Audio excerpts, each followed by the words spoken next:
overview of Session 2. We are moving into publishing law and ancillary agreements. Let's start here. What should we know versus what we should know of or about? We're reading a lot these few weeks, and we're reading a lot of specifics that may be a little bit difficult to fully comprehend. Well, the key element here is that we aren't meant to fully understand these. Our aim isn't to know all of this and start practicing law. Our aim is to understand that these things exist and that we are learning exactly what the language means. You'll find that the words aren't new to you. You know what copyright is. You've heard that word before. You know what moral rights are. You've heard those kinds of words before. But we're looking at them and we're saying, what do they mean in the context of publishing? So don't stress yourself out with thinking you need to know everything from every single class. Instead, look at the topics where you are getting information on ideas, concepts, and things that should raise a flag for you. So if you are in a meeting and you start to hear some of the words we're looking at over these 5 weeks, you'll say, I kind of know what's going on here, and I'm going to call a lawyer, because we know that we need those specific people. But we'll know that we should call someone based on the language we're hearing, and we will have a general understanding of it. So don't pressure yourself that you have to know fully and comprehend fully. So here in week 2, we have basically the same things: topic outcomes, readings and viewings that we want to look at, and assignments. This week we have 2, a discussion and a submitted assignment.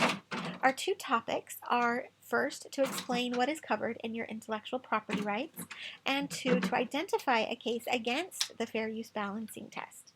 So let's go explore. This wonderful website has the sort of full outline of the Berne Convention and all of these sorts of things, and I've taken some parts from it. They talk about 2 parts for copyright. One is sort of the part we're talking about. The intellectual property rights are the rights given to two persons over the creations of their minds. And we have about a 50-year time frame on that. Obviously, there are going to be larger issues here, so you can go read up more on that in all the different locations we have this week. But we're looking at some general ideas that we should have a handle on. When we're talking about something like the 50 years, this brings up projects like the Project Gutenberg website, where they are scanning and sharing all kinds of things. They are looking at works that are outside of even 100 years, but some are closer to the 50. And they're making those publicly available because they can. They're very careful about what is outside of copyright now, so that the world can see a lot of works that are kind of lost or older that we wouldn't necessarily have access to.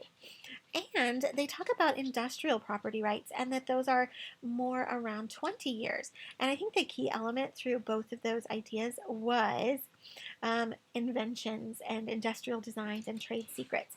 And that made me think about things like medications. You know, when a new one comes out and your doctor says, well, we'll have to wait a while for the generic. That's what we're looking at here, that there is a time frame on those patents and ideas before just anyone can look at them and create them.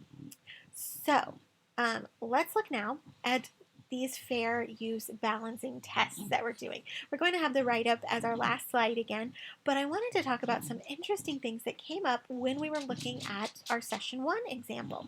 So we saw this idea in Session 1 that it was a case for fair use, and we looked at the information we were given, which was a fairly short write-up. It was about 1.5 pages maximum, and we looked through that small lens and we made a decision.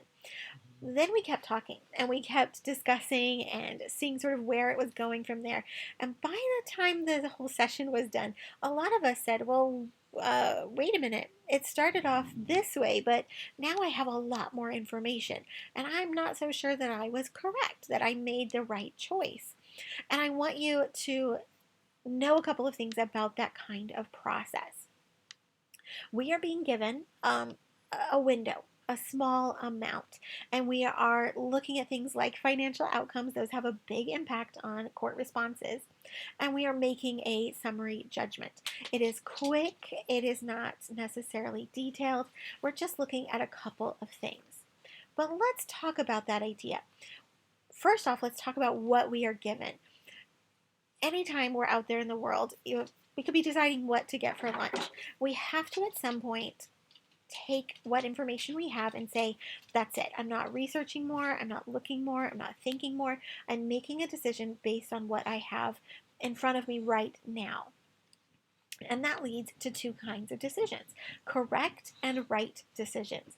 So when we were all given a little bit of information, just a window, we couldn't see very much through that window, we made a correct decision based on that information. Later, as information poured in and we had a full tour of the entire house, we were looking in all the windows, we were going everywhere, all of this stuff was happening, suddenly our decision wasn't so cut and dry. It wasn't so clear. And it seemed like quite a few of us, me included, felt that we were wrong with our initial decision, that the right decision was to go against Boldly Go. We were like, oh, wait a minute, we should be erring on that side now. Don't discount this decision-making process. It's something that we all absolutely have to do. We have to decide at some point that we have the information we need or that we're stopping. We can't gather resources and research forever. We have to stop at some point and make a decision.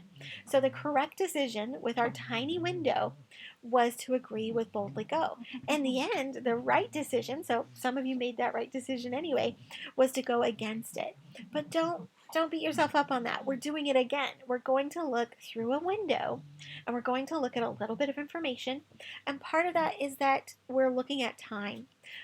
Obviously, I like to spend forever on different topics and make sure we all feel incredibly confident that we know everything before we go on.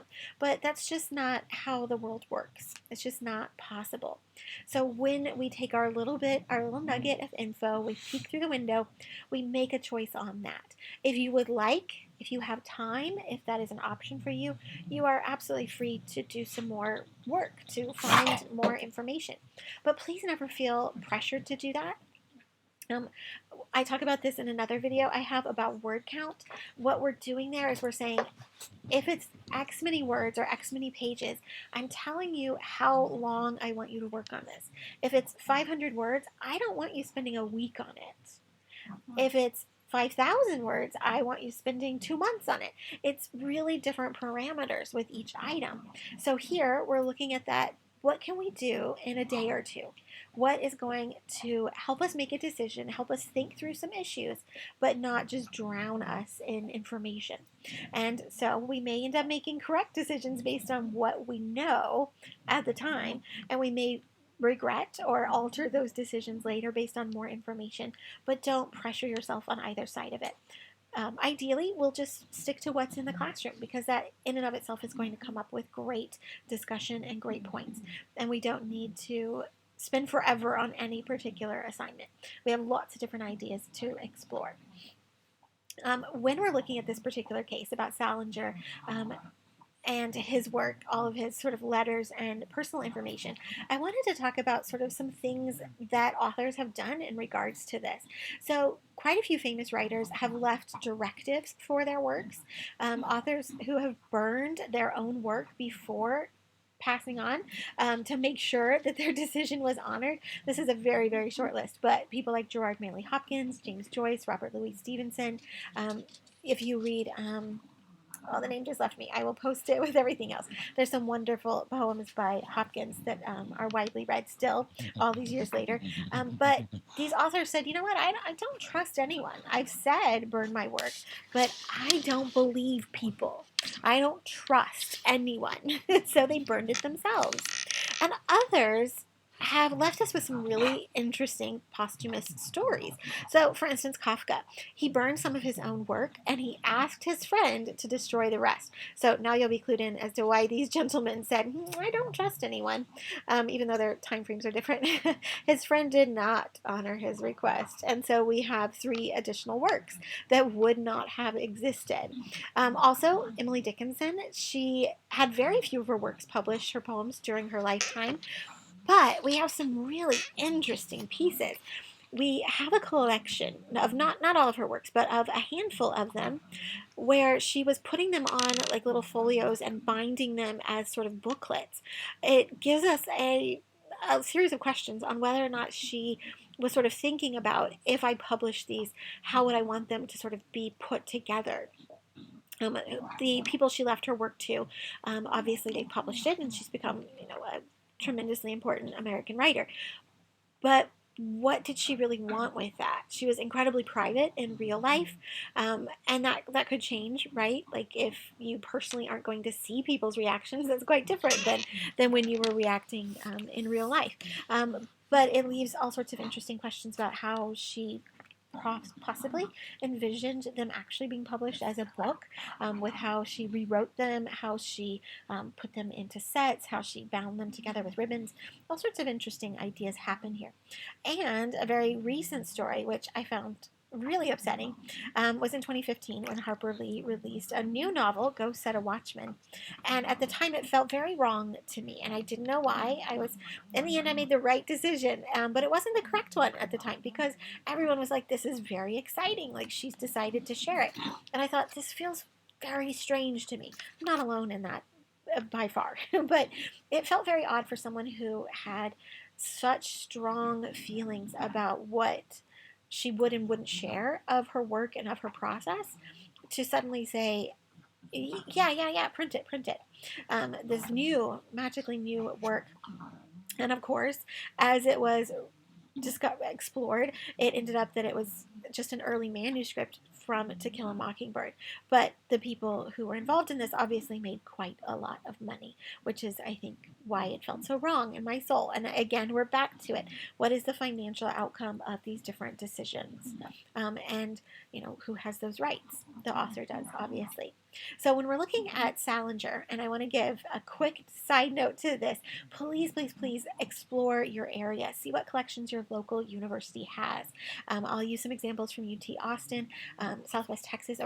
Texas State University in San Marcos has incredible collections from the Southwest, and therefore, it's like most universities have had collections given to them, and there are some wonderful, wonderful pieces.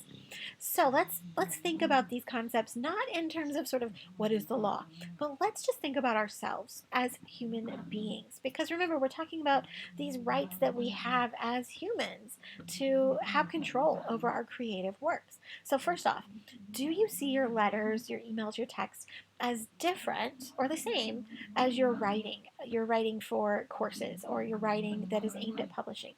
Do those things mirror each other? Do they feel like they are part of a set? Do you feel that they are all just as is? Or do you feel like there are clear delineations between, what is for public consumption and what isn't?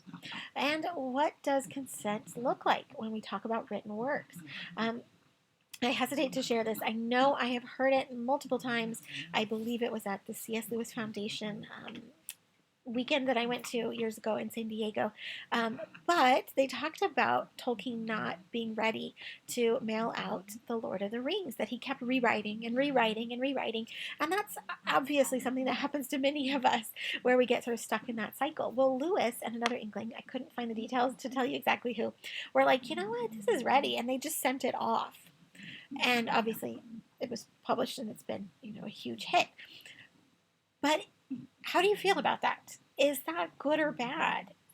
Obviously it's a hit, but how would you feel if you weren't ready to send out your work and someone sent it out for you?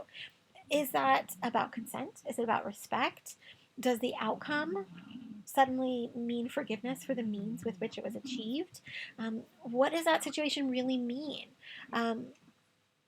There are lots of different things to explore if you start to study Tolkien and Lewis and the Inklings and people like that, and things that are within The Lord of the Rings, and just all sorts of different things to explore there. I really encourage you to read Tolkien's Roverandom, a really sweet book for his son when his son lost his toy dog. And then he wrote about it having adventures.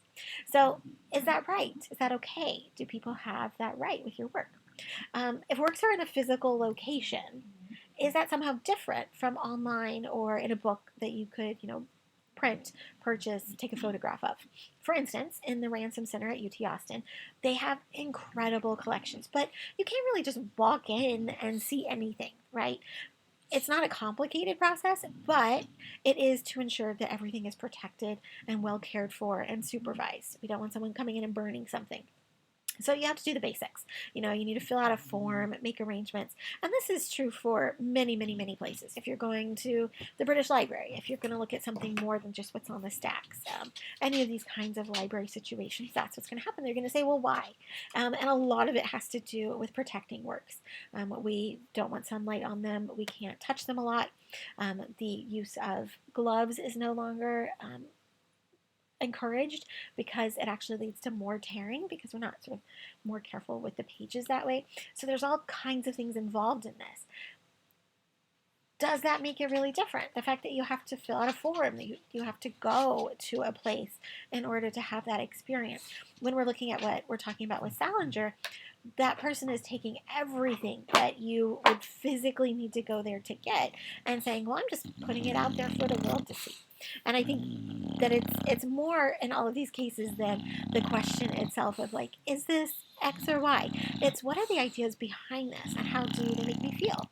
Am I comfortable or uncomfortable? That's our sign of information about consent and respect and sort of how we should be treating people and ourselves. So our readings, we are finishing up the Essential Guide to Entertainment Law this week with chapters 5 and 6. Actually, are we?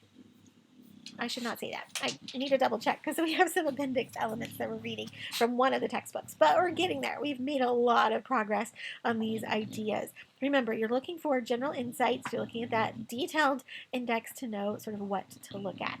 Then we have 3 videos this week. They're a little bit shorter than last time. So we have 30 minutes, 11, and 20. So a little bit less this time, but also really, really great to explore and listen to. I'm learning so much from them, and I really appreciate the lawyer's insight. And then we have our discussion and our submitted assignment. Yes, and that is Matilda helping us. So we're going to talk about intellectual property, that first idea, and then we're going to, again, for our submitted assignment, do that fair use assessment. We're going to take it that next step further. So, first questions first. Discuss your initial reactions to the Berne Convention. Did you know of this incident? Specifically, consider the joint moral or moral rights outlined in the Berne Convention. What do you make of moral rights in creative work? Do the 3 areas covered in joint moral cover all that you would expect as inherent to an author? Explain if you would add any additional coverage. So here are some additional links that are really great. You'll find that sometimes I leave it sort of empty on discussions like the overviews because I don't want to push you in X or Y direction. But again, I want to remind you that we're sort of getting an overview. We don't have to understand every single facet. We can admit that we are puzzled about something or that something's confusing because that's the discussion we're having. That's the whole point. That none of us, I think, I haven't seen any of you mention it, that you're lawyers. So for all of us, these ideas are sort of new, and they are using language that is new to us. And so we're looking at it, we are asking questions, and we're admitting if something is a little confusing or difficult, and we're having wonderful discussions about that. And that's the entire point. That's what I want to see you do. I want you to ask questions. I want you to be curious. I want you to air ideas that you have. Maybe you change them later. You get more info when you change them. That's perfectly fine. Maybe you don't. Maybe you have that info and your first insight is correct. Give yourself that courtesy and that benefit of the doubt that you are right, and share it with us. So here are some key points about this. The convention also provides, so it's from this website down here. It's the actual sort of written words from it. It's the actual words from it. So, the convention also provides for moral rights. That is the right to claim authorship of the work and the right to object to any mutilation, deformation, or other modification of or other derogatory action in relation to the work that would be prejudicial to the author's honor or reputation. So let's parse that. Let's kind of dig into it. A lot of times when a sentence is sort of strong and has lots of information. Okay, just a second. Hi, can you go over, baby? Okay, go that way, Okay, good girl. So let's look at things like right to object. That gives us the opportunity to say, this isn't okay. Like with Salinger, before the book is even published, there are people saying, wait a minute. Like, you don't have the right to take all of this and do whatever you feel like doing with it. Obviously, that right doesn't mean that we are going to win every time, but we absolutely have the opportunity to object. And look at these ideas: mutilation, deformation, modifications. It actually made me think about the many times. Obviously, I grew up looking at, like, Reader's Digest books where they would abridge stories and give us like smaller bits of them. But I also thought of going to Sam's and Costco and all those places and seeing stacks of great literary works and being like, well, Moby Dick is not that thin with really big letters. Like, that doesn't match up to the reality. And realizing that there are a lot of abridged versions out there. And so we're talking about this and we're thinking, I think, in terms of derogatory or sort of cruel or abusive in some way, or getting, in our example for this week, getting a lot of money out of something. But sometimes people are sort of mutilating accidentally, in a sense. They want people to read the great stories or something like that, and they don't realize that by taking out 10 of the 15 chapters, that the beauty of the work is lost. So there are a lot of variations to this. Please don't think of it only in a sort of negative sense of someone saying, oh, I want that person to look bad or something like that. Instead, it can often be that we're really sort of damaging the concept. When you think about how writers often talk about their work, how we are talking about our works, they're sort of our babies. They're things that we have sweat over. We have poured our hearts into them, and to have someone just take a chunk away would damage what people see. Sometimes, obviously, that's going to be defamatory, where someone is making someone look badly. But couldn't we also be making someone look bad by showing their work as less than? Like, if we are damaging how they do sentences, if we damage their language. I met a person years ago who said, well, I'm in charge of the school library for children, and so I go through and I black out anything that could be bad. And I was like, well, how are you making that assessment? And as we talked, I was horrified, because by her list, by her argument, every book on the planet had something bad, and she was blacking it all out with Sharpies. And so every book that anyone got, absolutely any book by anyone, was damaged. It was mutilated. It was modified in strange and odd ways, and it was going to give people really odd perceptions of the authors and of what their work actually was, of what their reputation actually should be. And so we can find ourselves in just really odd situations where no one is seeking to harm another person, but they are harming. Their intent isn't being met with the reality of the situation. So really interesting things to sort of ponder in this sense. Next, our submitted assignment. We're doing it again. We're looking at these samples, and remember, we're getting this teensy-weensy window. If you would like, if you have time, if you feel confident about it, you can look up other stuff, but there's no obligation whatsoever to go hunt down loads and loads and loads of extra stuff. So we're looking in this case at a biographer who paraphrased and used a bunch of unpublished letters written by J.D. Salinger. Although these works had been given to the library, people had to go there. They had to go be present. They had to write down their name as I read these. But this time, everyone was going to get to see them. Also, catch that word paraphrase. When I talk to students about paraphrasing to avoid plagiarism, I talk about the nuance of it. It isn't simply about, I didn't use their words. We're looking at sentence structure. We're looking at verbs, forms. We're looking at nouns and subjects. We're looking at the nitty-gritty of how someone writes. I strongly encourage everyone who's paraphrasing to take a chapter and turn it into a paragraph, to take a paragraph and turn it into a sentence, to take a sentence and turn it into a word, because otherwise, until we're really, really confident, the chances of mirroring the original too closely, and hence plagiarizing, but also in this case stealing, plagiarism is stealing, is very, very, very high. And so that's what we're looking at here. He's taking these huge portions, he's putting them into his own words, but let's put quotes around that, because I have a feeling they're not done that well, and he's making them, something else entirely. Important factors to consider. The letters were unpublished. They were the backbone of this work. Without those letters, there was no work. And it meant, of course, that everyone could get this view of Salinger that maybe no one had before then, or very few people had. But whose rights are there? What about consent? What about respect? So based on the facts, again, we're looking at that 2-page essay. Remember, we're just looking at the idea. You don't have to stick to a specific page count or something. In my work, I tend to think of it as how much time you're spending on it. I don't want you to spend, 5 days on this. I want you to spend an afternoon or a day. I don't want you to feel super pressured to write and write and write. But we're looking at some of these ideas. Purpose, nature, substance, and economic effect. Remember, that one always shows up. Ultimately, conclude if that defendant's use is fair. Additionally, consider why this case had a different outcome than the Dr. Seuss Go. As a reminder, that case ended in a verdict of fair use. This case concluded it was not fair use. And as we all discussed, those were some really wild instances. And of course, we have our fair use balancing test. Purpose and character, nature of the copyrighted work, amount and sustainability of the portion used in relation to the copyrighted work. So even though we wouldn't say, oh, there's a specific copyright on J.D. Salinger's letters to his friends, isn't there an understood copyright here that these are his thoughts and feelings and they're being shared in a specific way? So explore and see what you think. Again, spend the time that you have on this. I think a lot of times we feel like, oh, I want more, I want to know more, I want to do more. And if you have that time, absolutely use it. But if you're feeling pressured because you have, school, work, life, all these other things pulling at you, know that you are more than welcome to use exactly what we've given you and to go off of that.